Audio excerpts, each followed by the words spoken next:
और गुरु, सर्वश्रेष्ठ गुरु का लक्षण क्या है?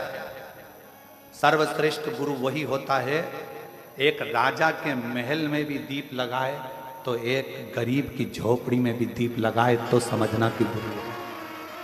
राजा के महल में भी जो दीपक से प्रकाश करता है और गरीब के झोपड़े में भी दीपक से प्रकाश करता है, वो गुरु होता है। पैसे वाला आया, दरवाजा खोल दिया, धनपति आया, दरवाजा खोल दिया, सत्तापति आया, दरवाजा खोल दिया। मालूम पड़ा कि वैभवपति से, धनपति और सत्तापति से तो मिलने की तमन्ना होती है, और कोई गरीबड़ा साधारण सा आ गया तो ठोकर मार कर चल दी है, धक्का देकर चल दी है। वो श्रेष्ठता नहीं, वो श्रेष्ठता नहीं।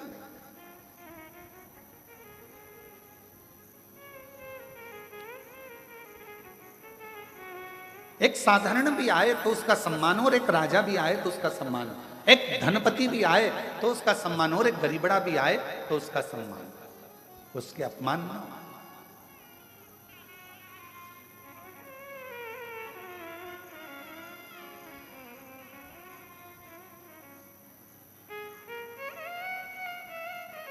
एक नम्रता के साथ में, एक गुरु का सर्वश्रेष्ठ कर्तव्य, गुरु का सर्वश्रेष्ठ लक्षण ही यही है कि राजा के महल में भी दीपक से प्रकाश कर रहा है तो गरीब के घर में भी दीपक से प्रकाश करे, दोनों का। क्योंकि दिया जो होता है वो ये नहीं देखता है कि राजा का महल है कि गरीब का झोपड़ा है, दीपक तो प्रकाश करना जानता है। उसी तरह गुरु गुरु होता है, वो सर्व जगत में प्रकाश करना जानता है। वो ये नहीं कि मैं इसको ज्ञान नहीं दूंगा, ये ऐसा है वो वैसा है। शिव महापुराण की कथा कथी है, जिनको किसी ने नहीं अपनाया, जिन भूत प्रेत चुड़ैल भूतनी डाकनी पिशाचनी, जिनको दुनिया के लोगों ने धुतकारा, जिनको दुनिया के लोगों ने, कोई अपने घर की शादी में भूत को नहीं बुलाता, प्रेत को नहीं बुलाता। लोग अपने घर की शादी में देवी देवता नोचते, जगत जननी दुर्गा भवानी की पूजन करो, माता पूजन है। लोग पत्रिका में दिखाते हैं, शादी की पत्रिका छपती है तो उसमें लिखते हैं माता पूजन, मंडप,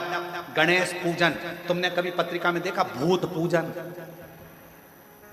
डाकनी पूजन, चुड़ैल पूजन, पिशाचनी पूजन?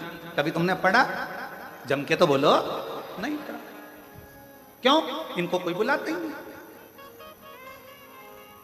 अभी इनको कोई नहीं बुलाता तो भगवान शंकर ने विचार करा, जिनको कोई नहीं बुलाता उनको मैं बुलाऊं, मैं बुलाऊं। जिनको कोई नहीं पूछता उनको मैं पूछूं। बड़े बड़े को तो दुनिया बुला लेती है, आजकल एक फैशन चला है कि इनको बुलाओ अपना नाम चलेगा, उनको बुलाओ अपना नाम चलेगा। एक से बढ़कर एक ढेरों सेलिब्रिटियों को बुलाया जाता है जिससे अपना नाम चले, पर मेरे शंकर से बड़ा दुनिया में कोई सेलिब्रिटी हो ही नहीं सकता। मेरे शिव से कौन? नाम चलेगा, अपना नाम चलेगा, अपना वैभव बढ़ेगा, अपना वैभव बढ़ेगा ना। शिव महापुराण की कथा कथी है, भगवान शंकर तैयार हुए, दूल्हा बने, और उन्होंने सबसे पहला काम भगवान ब्रह्मा और विष्णु से कहा, तुम्हारे बारातियों को आगे ले जाओ, मना नहीं है, पर मेरे बाराती अब आएंगे, तुम घबरा जाओगे। डमरू खड़का कर उनने बुलाया, डाकनी पिशाचनी चुड़ैल भूत भयंकर। किसी की 1 आंख थी, किसी की 12 आंख थी, किसी के 12 मुंह थे, किसी के 10 मुंह थे, अलग अलग। पांव की तो पूछो ही मत, किसी के हजारों और किसी का एक भी नहीं। और जिसका एक भी पांव नहीं था उसको एक जगह बिठा देते थे, और दूसरा भूत आकर उसमें लात मारता था तो वो देवताओं में जाकर भरा जाता था। देवता देखकर घबरा जाते थे तो वो आगे भग जाते थे। फिर दूसरा आता था तो वो देखता था, फिर ये रुक गया, फिर उसने लात दी गेंद की तरह, फिर गया।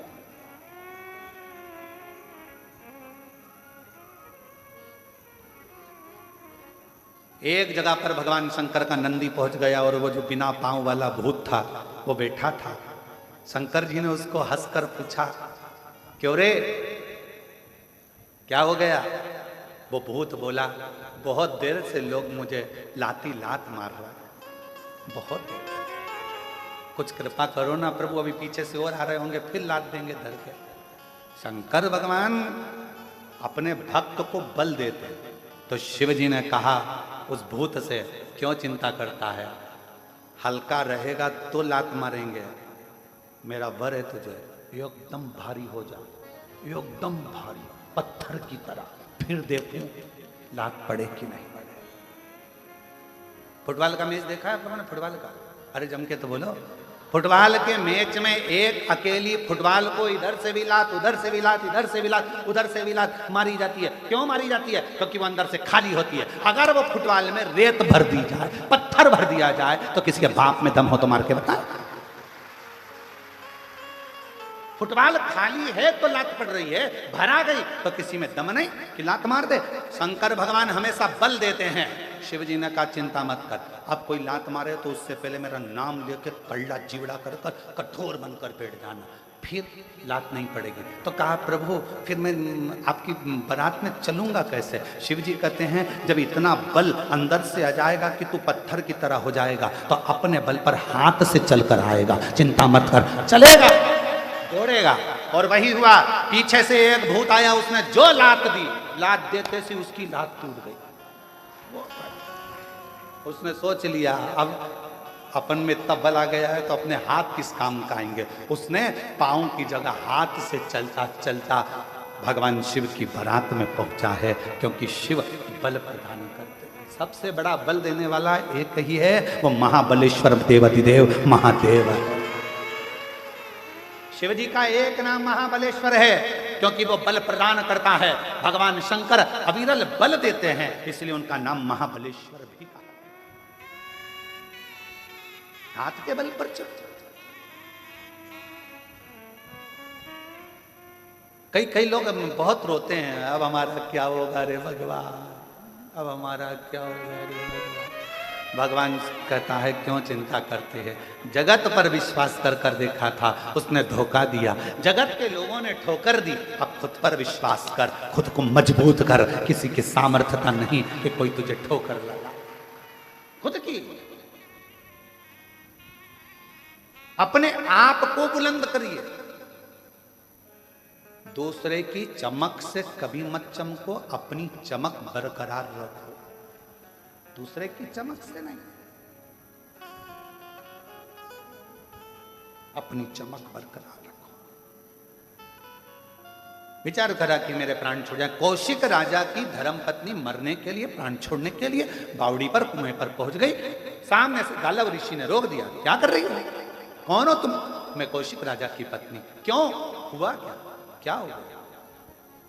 महाराज 35 साल हो गए मेरी शादी को, पर मेरा पति दिन में तो दिखता है पर रात में नजर नहीं आता। ना जाने कहाँ चले जाता है, दिखता भी नहीं है, ओझल हो जाता है, समझ नहीं आता क्या करूं। इतने में गालव ऋषि ने उस बेटी का सांत्वना देकर कहा चल तू मेरे आश्रम में चल, मैं तुझे एक उपदेश देता हूँ। आश्रम में ले गए, उसको फल दिया, खाने को बिठा दिया और कहा क्यों चिंता करती है, क्या बात है? उसने कहा बात केवल इतनी है, मेरी शादी को 35 साल हो गए, मेरा पति दिन में तो दिखता है पर रात में नजर नहीं। इतनी सी बात। हाँ, क्या नाम है तेरे पति का? राजा कौशिक मेरा पति। राजा कौशिक, वो तो बड़ा विद्वान है, बड़ा विद्वान है। हाँ, भक्त भी है। हाँ, उसके साथ ऐसा होता है। हाँ, तब गालव ऋषि ने शिव जी की आराधना कर कर और मानसिक शिव की पूजन कर कर शंकर भगवान से पूछा बाबा आप बताओ कि ये क्या हो रहा? शिव की आज्ञा हुई, ध्यान लगा कर देखा तो गालव ऋषि ने कौशिक राजा की पत्नी से कहा तेरा पति पूर्व समय में राजा विदुरथ का बेटा था। एक राजा हुए हैं विदुरथ, उनका पुत्र पूर्व समय में तेरा पति राजा कौशिक पूर्व समय में राजा विदुरथ का बेटा था। और इतना सुंदर था, इतना सुंदर था, सारे ठाट उसके हाथ में थे, सारी स्त्रियों का भोग भी वो भोगता था, सारे साज का भोग वो भोगता था। पर एक गलत काम वो करता था, क्या कि वो सुबह से लेकर शाम तक मुर्गा को मारकर, कुक्कुट को मारकर उसके मांस का भक्षण करता था, उसके मांस का भक्षण करता था।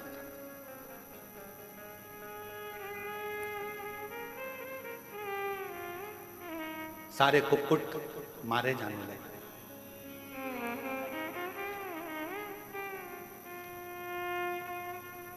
प्राण छूटने लगे, सारे मुर्गा उनके सारे कुक्कुट हो गए। नगर के जितने कुक्कुट थे, जितने मुर्गा थे, सब अपने राजा के पास गए।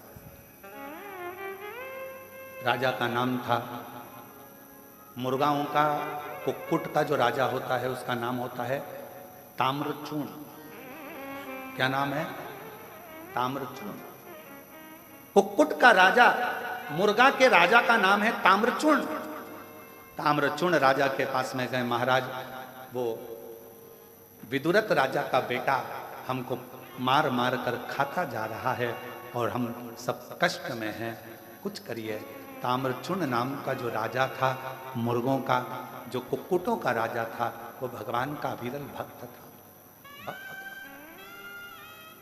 अविरल। कल कथा में कहा था, एक चींटी भी अगर शिवजी से चिपकी हुई है ना, तो समझ लेना कि वो साधारण नहीं है। एक चींटा शंकर भगवान के शिवलिंग के पास में चिपक कर बैठा है तो वो साधारण नहीं है। एक छोटा सा कीड़ा भी शंकर के शिवलिंग के पास बैठा है तो समझ लेना वो साधारण नहीं है। ना जाने कौन सा पूर्व जन्म का पुण्य होगा जो शिव के करीब में। शिव के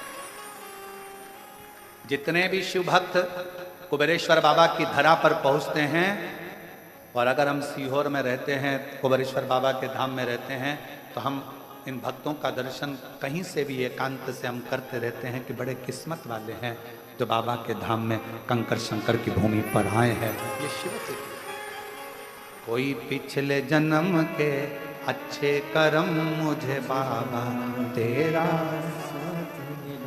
कोई पिछले जन्म के अच्छे कर्म मुझे बाबा तेरा साथ मिला। जहाँ सारी दुनिया झुकती है, जहाँ सारी दुनिया झुकती है, मुझे वो आली दरबार मिला, दरबार मिला। कोई पिछले जन्म के अच्छे कर्म मुझे बाबा तेरा साथ मिला। कोई पिछले जन्म के अच्छे कर्म मुझे बाबा तेरा साथ मिला। कोई पिछला जन्म का कोई पुण्य हो, पिछले जन्म का कोई,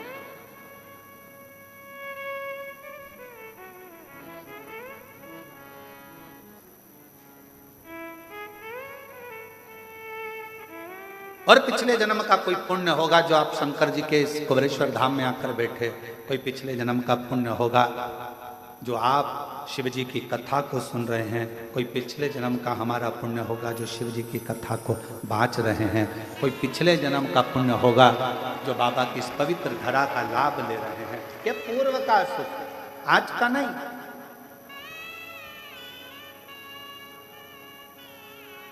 ताम्रचूर्ण मुर्गों का राजा, कुक्कुटों का राजा, शिव जी का बड़ा भक्त था। कहा मुर्गा भी क्या शंकर का भक्त होता है?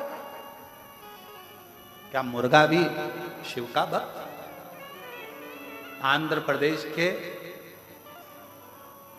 कुकुरेश्वर मंदिर में जाकर पूछना तो वहां बताया जाएगा कि गयासुर यज्ञ पूर्ण करे, उसके लिए भगवान शंकर मुर्गे का रूप रहकर कूक भर देते हैं, तो भगवान शंकर महाकुकरेश्वर महादेव के रूप में पूजा। कभी जाकर देखिए। कई लोग तो काशी में भी रहते हैं, तो काशी में भी भगवान शंकर के जो अविरल मंदिर हैं, बहुत सारे, बहुत मंदिर हैं काशी में छोटे छोटे, जिनका स्मरण लिंग पुराण में आता है, स्कंद पुराण में आता है, और सुंदर कथाओं का लाभ। आप जो कथा सुन रहे हैं, ये कथा भी स्कंद पुराण के काशी खंड के 53वें नंबर के अध्याय की है। और यही कथा अवंतिका खंड स्कंद पुराण में भी वर्णन करी गई। यही कथा। आप लाखों की संख्या में आए हो भगवान शिव की अविरल भक्ति को श्रवण करने के लिए। बस लोग कहते हैं सीहोर वाले महाराज जी ना जाने कहाँ से कथा बाजते हैं, ना जाने कहाँ से कथा बोलते हैं। तो सबसे निवेदन है, हम केवल शिव महापुराण ही नहीं, सारी पुराणों का सार लेकर जहाँ जहाँ से शिव को लिया जा सकता है, जहाँ जहाँ से मेरे ओघड़दानी से कुछ सीखा जा सकता हो, जहाँ से मेरे शंकर भगवान करुणा कर सकते हैं, वहाँ वहाँ से शिव की पवित्र कथा का लाभ आप तक पहुँचाने का प्रयास किया जाए। पूरा प्रयास ये करा जाता है कि शंकर जी की कथा आप तक पहुंचे। एक एक स्कंद पुराण हो, चाहे लिंग पुराण हो, चाहे नर्मदा पुराण हो, चाहे भविष्य पुराण हो, कूर्म पुराण हो, चाहे नारद पुराण हो, चाहे जो पुराण हो, वामन पुराण, वराह पुराण, जो पुराण, उसका सबका सार आप तक पहुंचे।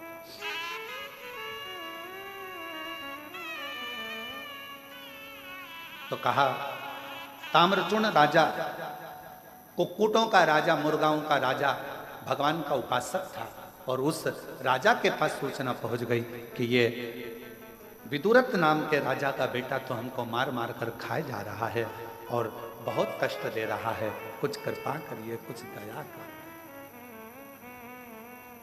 कुछ कृपा। गालव मुनि ने कहा रानी से, हे रानी, तभी उसी समय ताम्रचूर्ण राजा को क्रोध आ गया, जो शिवजी के मंदिर से आ रहा है,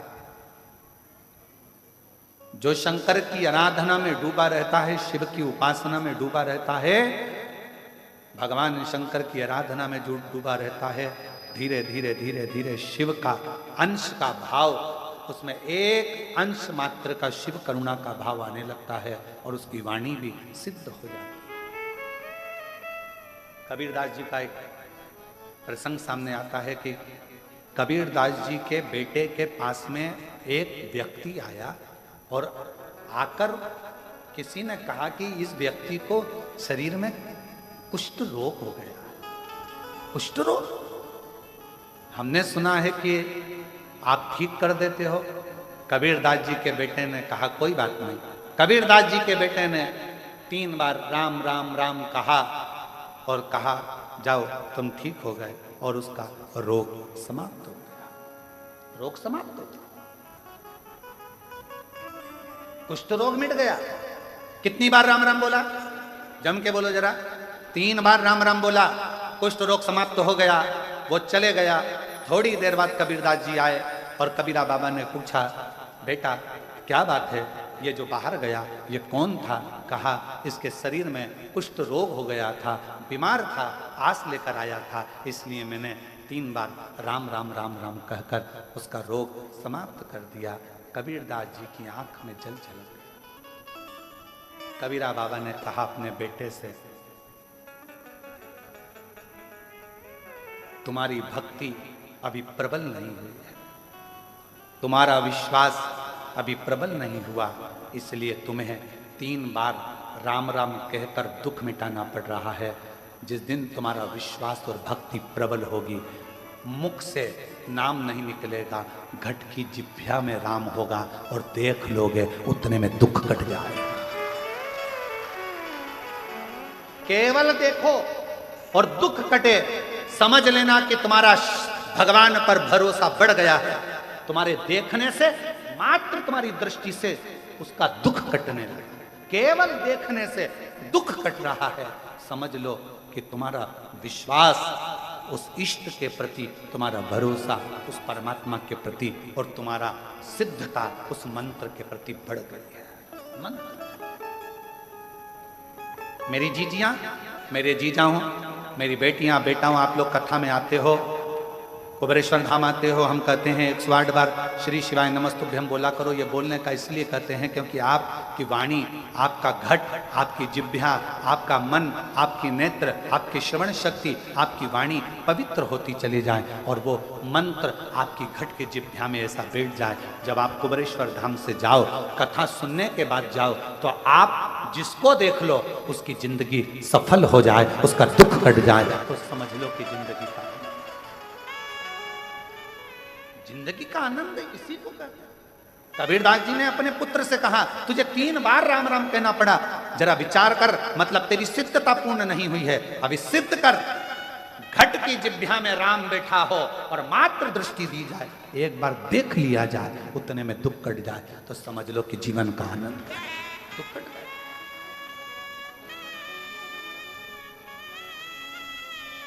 और मेरे भोले तेरा सहारा है, मेरे भोले तेरा सहारा है, मेरी नैया का तू किनारा है, मेरी नैया का तू किनारा है। मेरे बाबा तुझे पुकारा है, मेरे बाबा तुझे पुकारा है, मेरी नैया का तू किनारा, मेरी नैया का तू किनारा।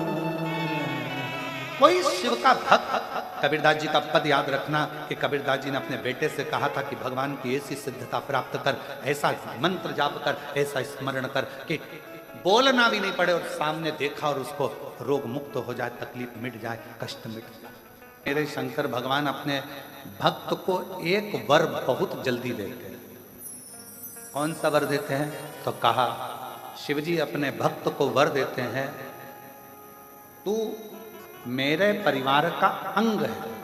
अगर तू मेरे मंदिर में आकर एक लोटा जल चढ़ा रहा है, मेरे मंदिर में आकर मेरी पूजन कर रहा है, सेवा कर रहा है, चाकरी कर रहा है, तू मेरे मंदिर में सेवा चाकरी में लगा है, तो तू मेरे परिवार का अंग है। मैं अपनी धर्म पत्नी की पूजन करा सकता हूँ, बेटों की करा सकता हूँ, बेटियों की करा सकता हूँ, पोता पोती की पूजन करा सकता हूँ। तो शिव जी कहते हैं जो मुझे भजता है उसकी भी जगत में मैं जय जयकार करा देता हूँ। उसकी मेरे शंकर प्रधानी, मेरे त्रिकालदर्शी, मेरे कैलाशी अविनाशी शिव, करुणा सागर, दया सागर, मेरे शंकर, मेरे शंभु, जो उसको भजता है पूजता है उसका भी जय जयकार वो करा देते हैं। आप खुद अंदाजा लगाओ, आप खुद स्मरण करिए, आप खुद विचार करिए। कई मेरी बेटियां कहती है गुरुजी मेरा मन नहीं है कि मैं शादी करूं। हम उनसे कहते हैं जरूर करो। अरे गुरुजी हमारे घर का हाल देख रहे हैं, परिवार देख रहे हैं, इन लोगों को देख रहे हैं, उन लोगों को देख रहे हैं, सब रो रहे हैं, शादी करके करेंगे क्या? हमने कहा नहीं नहीं नहीं करो, जरूर करो। क्यों? भगवान जितनी जल्दी संतों पर कृपा नहीं करता उतनी जल्दी गृहस्थी पर कृपा करता है। आवाज ठीक नहीं है, गला पकड़ रहा है। भगवान जितनी जल्दी संतों पर कृपा नहीं करता उतनी जल्दी गृहस्थी पर कृपा करता है। साधु सन्यासी तपस्वी साधक उपासक पर जितनी कृपा नहीं करता उतनी जल्दी जो काम में लगा है, व्यापार में लगा हुआ है, घर में लगा है, परिवार के भरण पोषण में लगा है, चलते फिरते राम राम राम राम कर रहा है, भगवत नाम बोल रहा है, नाम जाप कर रहा है, भगवान उतनी जल्दी कृपा उस पर करते हैं। संत तुकाराम जी, मीराबाई, कर्माबाई, नामदेव जी, इन सबको देखो, सबको देखो।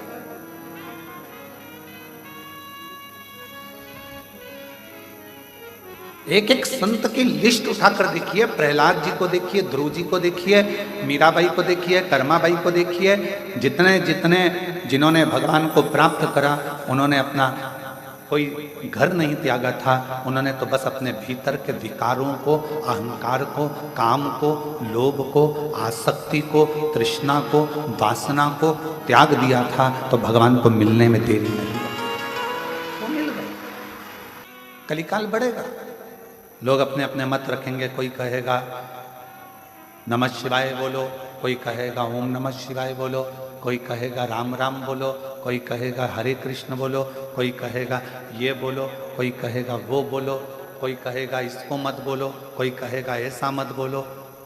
जैसे जैसे कलयुग बढ़ता चले जाएगा, जैसे जैसे कलयुग बढ़ेगा वैसे वैसे लोग अपना अपना मत रखेंगे।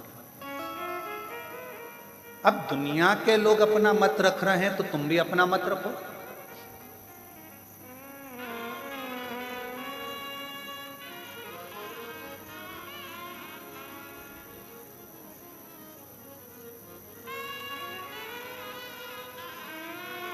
एक समझदार व्यक्ति और एक मूर्ख व्यक्ति में सबसे बड़ा अंतर कौन सा है? जम के बोलो जरा जल्दी से। समझदार व्यक्ति और मूर्ख व्यक्ति में सबसे बड़ा अंतर कौन सा है?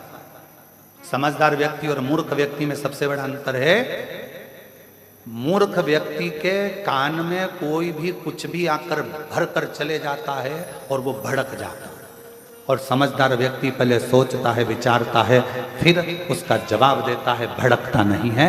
ये समझदार और मूर्ख व्यक्ति के अंदर अंतर है। अब उसमें संसार के लोग, आप लोग, हम, आप कौन हैं, ये आपके और हमारे ऊपर निर्भर करता है। किसी ने कुछ कहा, आप भड़क गए। किसी ने कुछ बोला, आपको आग लग गई। किसी ने कुछ कहा, आपने तुरंत क्रोध कर दिया। किसी ने कुछ बोला, आपने अपशब्द कह दिया। ये मूर्खता है, ये मूर्ख व्यक्ति की निशानी। और समझदार व्यक्ति की निशानी, अगर किसी ने कुछ कहा है तो पहले उस पर विचार किया जाए, समझा जाए।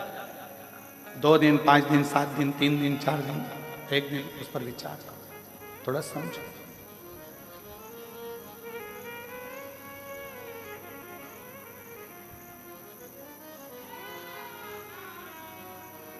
आजकल एक नया काम हो गया, नए नए लड़का लड़कियां कहते हैं कि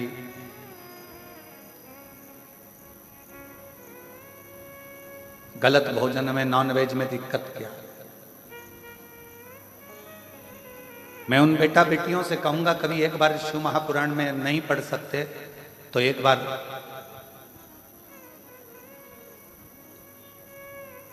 उज्जैन में 84 महादेव में एक महादेव है 21वें नंबर के, उनका दर्शन कर। उज्जैन में जाकर दर्शन नहीं कर सकते तो काशी के 80 घाट के नजदीक में एक मंदिर है, उसका दर्शन कर। वहां भी नहीं जा सकते तो आंध्र प्रदेश का एक मंदिर है, उसका दर्शन कर आओ।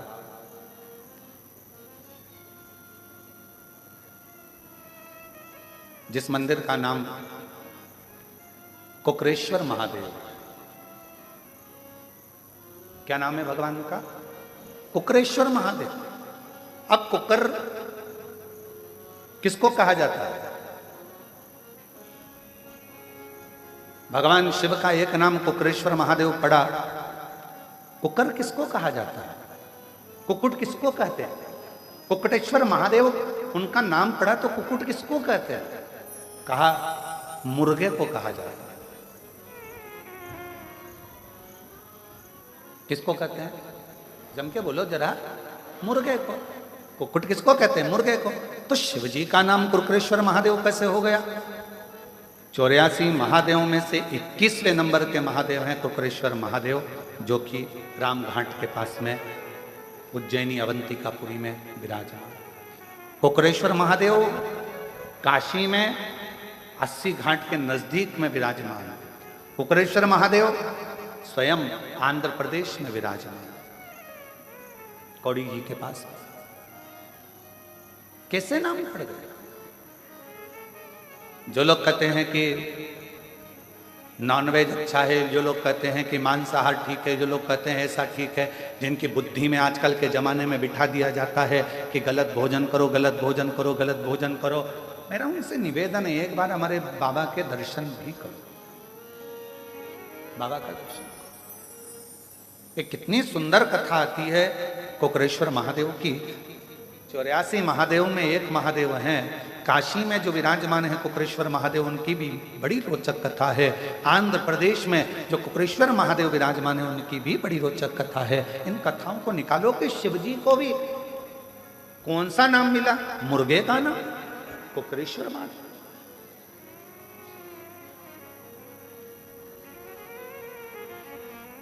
कोई उनको कुकटेश्वर महादेव कहता है, कोई उनको कुकरेश्वर महादेव कहता है। ऐसा नाम क्यों रखा?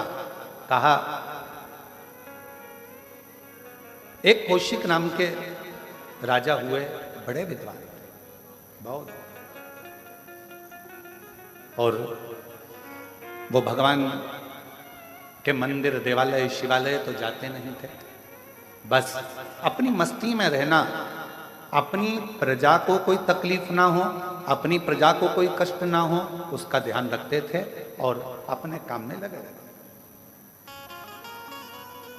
कभी कभी मन करता तो देवालय, तीर्थ, शिवालय चले जाते, भगवान के मंदिर चले जाते, स्मरण करते। उनकी पत्नी उनसे बहुत दुखी थी। कौशिक राजा की जो धर्म पत्नी थी वो बड़ी दुखी थी। क्यों? क्योंकि जिस दिन से कौशिक राजा के साथ में उनका विवाह हुआ था, उस दिन से वो धर्म पत्नी ने अपने पति को शाम का सूरज ढलते ही, जैसे ही सूरज ढला और सुबह का सूरज उगा, तब तक उनका पति उनके पास में नहीं रहता। पूरी रात, जिस दिन से शादी कर आई थी, उस दिन से पति का दर्शन रात्रि के समय होता नहीं, केवल दिन में पति का दर्शन करती। सुबह से लेकर, सुबह का सूर्य उगेगा, उससे लेकर रात्रि का, शाम का सूर्य अस्त होगा, तब तक पति का दर्शन होता था, पर रात्रि के समय पर पति का दर्शन नहीं होता था। कौशिक राजा कहाँ चले जाता था मालूम नहीं पड़ता। पत्नी बड़ी दुखी थी। शादी को मेरे इतने साल हो गए, शादी हुए 25-30 साल हो गए, पर पति रात को कहाँ जाता है पता नहीं पड़ता, कहाँ गायब हो जाता है मालूम नहीं पड़ता। बड़ी दुखी थी, आंख में आंसू आ गए। इतने साल निकल गए और मेरा पति आखिर रात्रि को जाता कहाँ? अब चिंता तो व्यापक है। और कुक्कुटों ने, सारे जितने भी कुक्कुट थे, जितने मुर्गा थे, सब ने जाकर कुक्कुटों के राजा ताम्रचूर्ण से जाकर विनय, मेरे ताम्रचूर्ण से कहा। अब उनको कौन बताए कि ताम्रचूर्ण शिव का उपासक था, भजन करने वाला, स्मरण करने वाला, नाम जाप करने वाला। भले वो पक्षी था, कुक्कुट था, पर राजा होकर शिव की आराधना में लगा रहता, शिव की उपासना में लगा रहता।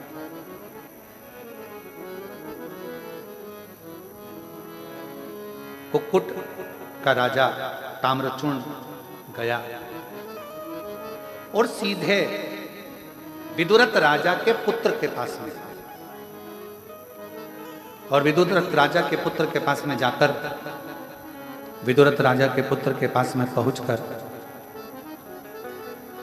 फिर वहीं पर जाकर कहा, राजन वो माइक कम कर दे, वो बक्सा कम कर दे।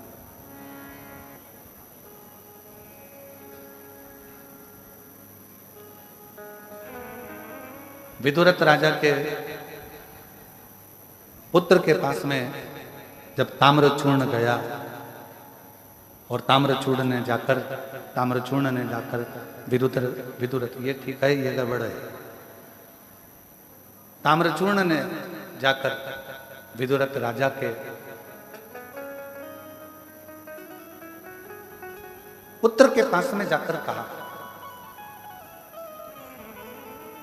राजन तुम संपूर्ण भोग में भोगने के लिए आए हो, हम जानते हैं, और तुम राजा हो, हम मानते हैं इस चीज के लिए, पर तुम पक्षियों को अगर कष्ट दे रहे हो, कुक्कुट का संहार कर रहे हो और उनको कष्ट दे रहे हो, तो ये श्रेष्ठता नहीं। मैं तुम्हें श्राप देता हूं कि तुम क्षय रोग से ग्रसित हो जाओ, तुम क्षय रोग से ग्रसित हो, ये मेरा श्राप। अब जैसे ही सुना कि क्षय रोग से ग्रसित होगे, क्षय रोग से ग्रसित हो जाओगे, ये सुनकर बड़ा दुखी हुआ विदुरथ राजा का। चरणों में पड़ गया, महाराज क्षमा करो, क्षमा करो। तब ताम्रचूर्ण राजा ने, कुक्कुटों के राजा ने कहा कि तू इतना क्षमा मांग रहा है, तो मैं तुझे उस क्षय रोग से मुक्त कर कर तुझे श्रापित करता हूं कि तेरा जो अगला जन्म होगा वो एक राजा के घर में होगा, और तू जन्म लेने पर दिन में तो मनुष्य की योनि में होगा, पर रात्रि में तू सूर्य अस्त होते से ही तू मुर्गा बन जाएगा। जिस मुर्गा का तूने मांस का भक्षण करा है, जिस कुक्कुट को तूने मारा है, उसकी योनि तुझे सूर्य ढलते से प्रातः में सूर्य उगते तक में तुझे मुर्गा बनना पड़ेगा, तुझे कुक्कुट बनना पड़ेगा। ये ताम्रचूर्ण ने कहा। और ताम्रचूर्ण का शब्द सुनकर बड़ा दुखी हो गया। रानी ने जैसे ही सुना गालव मुनि के मुख से कि मेरे पति को ये श्राप है पूर्व समय का, पूर्व जन्म का, और मेरा निवेदन आप सबसे, दुनिया के लोग कहते हैं कि ये खा लो, वो खा लो, ये खा लो, मेरा निवेदन है मांसाहार करने वालों से कि एक बात अपने अंदर याद रखना, जितना जितना कष्ट किसी पक्षी, पशु या जीव को दोगे, उतना कष्ट तुम्हें मरने से पहले इसी संसार में भोगना पड़ेगा। मरने के बाद की हम भी गारंटी नहीं लेते, क्योंकि हमने देखा भी नहीं और जानते भी नहीं, पर जीते जी भोग। मत बुरे कर्म कर बंदे, वरना पछताएगा, भगवान की आंखों से तू बच नहीं पाएगा, तू बच नहीं पाएगा। अरे ओ अज्ञानी मत करना, अरे ओ अज्ञानी मत करना, तेरे कर्म का फल भी तू ही पाएगा, जैसा किया तूने तेरे आगे आएगा। मत बुरे कर्म कर बंदे, वरना पछताएगा, भगवान की आंखों से तू बच नहीं पाएगा, तू बच नहीं पाएगा। अरे ओ अज्ञानी मत करना, तुम्हारे कर्म का भोग तुम्हें भोगना, कोई नहीं भोगेगा, जैसा करोगे वैसा भोगोगे। इसलिए कुछ अच्छा करते चलो, जिंदगी में श्रेष्ठ करने का प्रयास करो, कुछ अच्छा करने का प्रयास करो। अब रानी ने फिर हाथ जोड़कर प्रार्थना करा। गालव मुनि से कहा कि अब मेरे पति को इस योनि से मुक्ति कैसे मिले, वो मुर्गा ना बने, कुक्कुट ना बने, उससे मुक्ति कैसे? तो कहा उसका एक कारण, जिस स्थान पर ताम्रचूर्ण ने तप करा, जिस स्थान पर ताम्रचूर्ण ने अपनी चोंच से मिट्टी भरकर एक लिंग का निर्माण करा हो, और उस लिंग का निर्माण कर कर उसकी आराधना वो कुक्कुटों का राजा करता हो, उस स्थान पर अगर तुम्हारा पति पहुंचकर शिव का अभिषेक कर कर, पूजन कर कर, अर्चना कर कर क्षमा याचना करे, तो वो उस योनि से मुक्त हो सकता। महाराज,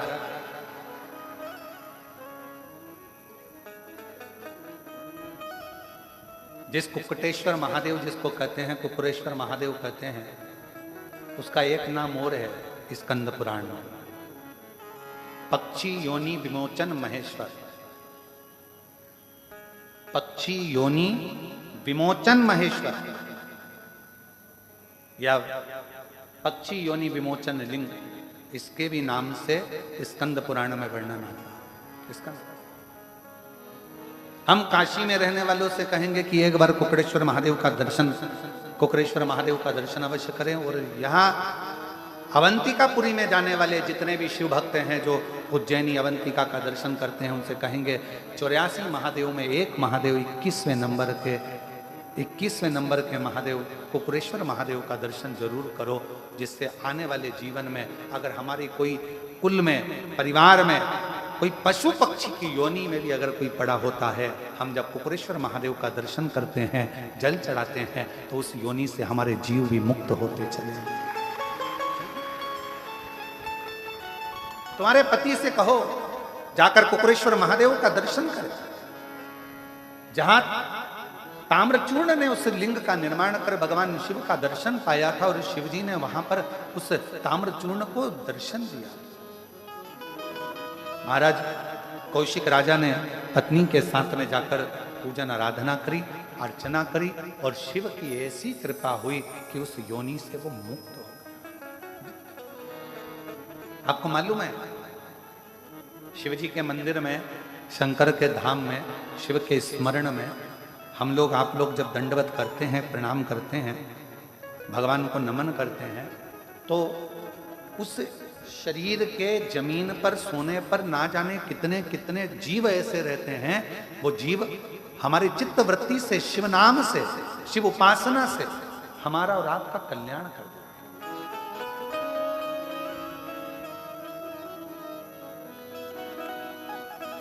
दो बहनें यहां पर बैठी हुई हैं, दो बहनें यहां बैठी हुई हैं। एक कोटा से कोई बहन आई हुई है राजस्थान से, जो दंडवत करती करती रेलवे स्टेशन सीहोर से यहाँ तक 18 किलोमीटर की दूरी सोते सोते दंडवत करते करते तय करी है। वो भी कहीं बैठी हों तो अवश्य। दूसरी पूजा वर्मा जी छिंदवाड़ा से आई हैं, जो कि बहुत परेशान थी, कर्जे में थी और बाबा के धाम पर बोल कर गई थी कि मेरा कर्जा चूक जाएगा तो तेरे धाम दंडवत करती करती आऊँगी। और शरीर में भी कुछ तकलीफ थी, गांठें थी, वो गल नहीं रही थी, डॉक्टर ने गलत बता दिया था। तो बाबा